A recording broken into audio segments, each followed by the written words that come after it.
सध्या पेट्रोल आणि डिझेलचा एक भडका उडालेला पाहायला सध्या चित्र संपूर्ण महाराष्ट्रात आपण बघत आहोत.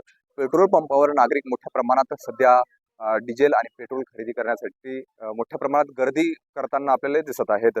महत्त्वाचं याचं कारण असं देखील आहे की नागरिक मोठ्या प्रमाणात जे पेट्रोल आणि डिझेल त्याचा साठा देखील एक्स्ट्रा प्रमाणात करत आहेत. त्याच्यामुळं कृत्रिम तुटवडा हा निर्माण होतो की काय, असं देखील या ठिकाणी म्हणणं वावगं ठरणार नाही. आपण सध्या बघू शकता, आपण रिसोड तालुक्याच्या पिंपरी सरहद येथील असलेल्या एका पंपावर आहोत आणि त्या पंपावर नागरिकांनी डिझेल खरेदी करण्याकरिता मोठ्या प्रमाणात कॅनी घेऊन या ठिकाणी आलेले आहेत.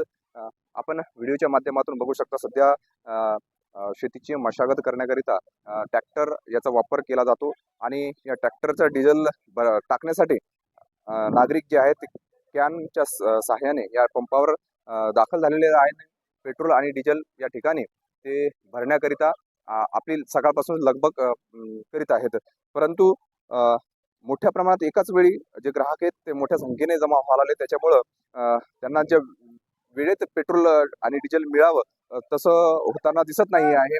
त्यामुळे मोठ्या प्रमाणात गर्दी या पंपावर होत आहे आणि अनेक पेट्रोल पंपावर असं देखील होत आहे की पेट्रोल आणि डिझेलचा तुटवडा निर्माण होतो आहे. कारण लोक मोठ्या प्रमाणात जे आहेत की स्टॉक करत आहेत, आपल्या घरी नेऊन कॅनीच्या कानी नेऊन ठेवत आहेत. त्यामुळे आम्ही या ठिकाणी एक नागरिकांना आव्हान करत आहोत की आपण आपल्याला लागतं तेवढंच पेट्रोल आणि डिझेलची खरेदी करा.